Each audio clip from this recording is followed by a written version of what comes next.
राधिका की बॉडी सामने पड़ी थी। उसका शरीर पूरा नीला पड़ गया था। आंखें खुली हुई थी।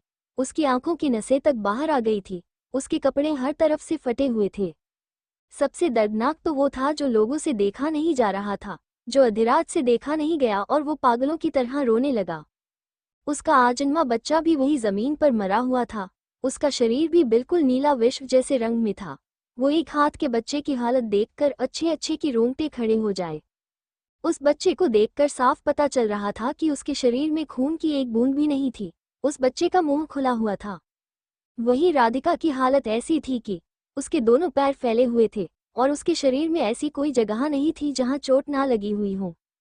पता नहीं कौन हैवान था जिसको बिल्कुल भी तरस नहीं आया इन पर पीछे से लोगों की आवाज आती है। वही अधिराज बस रोए जा रहा था कि तभी इंस्पेक्टर डॉक्टर को अपने पास बुलाते हैं और फिर इशारे में अधिराज को सब कुछ बताने को बोलते हैं। मिस्टर रघुवंशी, आपकी पत्नी के शरीर में बिल्कुल भी खून नहीं है। उन्होंने उसी वक्त अपने बच्चे की डिलीवरी की थी। बच्चा उनके पेट में ही मर गया था और बच्चे के शरीर में भी खून नहीं है। वक्त से पहले होने के कारण और बिना किसी फैसिलिटी की वजह से आपकी पत्नी और बच्चा नहीं बच पाया, डॉक्टर ने कहा। पर यह सब हुआ कैसे? उसकी ऐसी हालत किसने की? अधिराज ने रोते हुए कहा। हम एक वजह नहीं बता सकते हैं।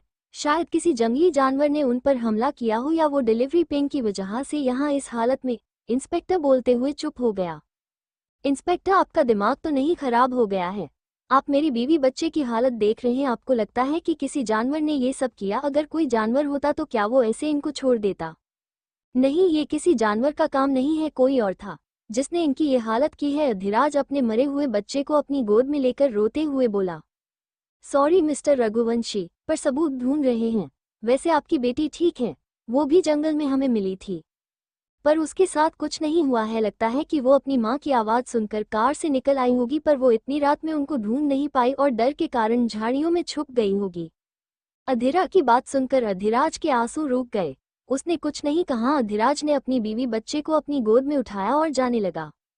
तभी अधिरा भागते हुए आए और अधिराज के पैर से लिपट गई। अधिरा ने रोते हुए कहा, पापा मम्मी को क्या हुआ? आप इन्हें कहाँ ले जा रहे हो? अधिराज ने अधिरा को कोई जवाब नहीं दिया और वो चुपचाप वहां से चला गया। अधिरा पीछे से चिल्लाती रही पर उसने एक बार भी मुड़ के नहीं देखा। अधिरा चांद को देखते हुए अपने बीते हुए वक्त को याद कर रही थी। वो धीरे से बोली, उस दिन के बाद से पापा ने आज तक मुझसे सही से बात नहीं की। उनको यही लगता है कि अगर उस दिन मैं बीमार नहीं पड़ती तो मम्मी मुझको लेकर इतनी रात को बाहर नहीं जाती। पापा ने बहुत खोजबीन की थी ये जाने के लिए कि आखिर मम्मी के साथ उस रात को हुआ क्या, पर कुछ नहीं पता चला। वही मम्मी के जाने के बाद पापा ने खुद को पूरी तरह से शराब में डुबो लिया था। ना काम की चिंता और मेरी चिंता। इसी सबको देखकर परिवार वालों ने कुछ महीने बाद पापा की दूसरी शादी करवा दी और फिर वहां से शुरू हुआ मेरी बर्बादी का सिलसिला। अधिरा की आंखों में आंसू आ जाते हैं। इधर अधिकांश भी अपनी बालकनी में खड़ा हुआ चांद को देख रहा था। धरा, मैंने तुम्हारे साथ कितना गलत किया था।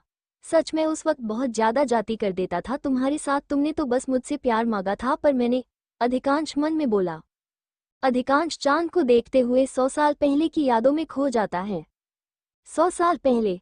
अधिकांश, आप हमारी बात क्यों नहीं मानते हैं? अधिवंश अधिकांश पर चिल्लाते हुए बोले। बात माने वाली हो तो मानी जाए ना, जब वो बात सही है ही नहीं तो कैसे मान जाओ? अधिकांश बोला।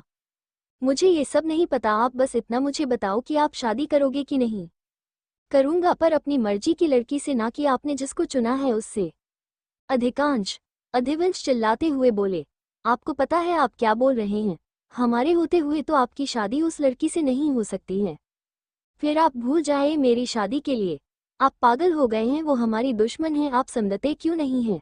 अधिवंश जी बोले। समझ तो आप नहीं रहे हैं कि अगर हमने उससे शादी कर दी तो हमारे बीच की दुश्मनी खत्म हो जाएगी? अधिकांश ने कहा। ऐसा नहीं होगा अधिकांश, भेड़िए और चमगादड़ों के बीच की दुश्मनी जन्म जन्म की है। वो लोग हम भेड़ियों का खून पीते हैं, हमारी नस्ल को मिटाना चाहते हैं। ऐसा नहीं पापा, आप प्लीज एक बार उसे मिलिए तो। वो ऐसी नहीं है। हमें किसी से नहीं मिलना है, हमने अपना फैसला सुना दिया है। आपकी शादी उस लड़की से नहीं होगी। इतना बोलकर अधिवंश जी वहां से चले जाते हैं। Please like, comment and share. Please subscribe my channel.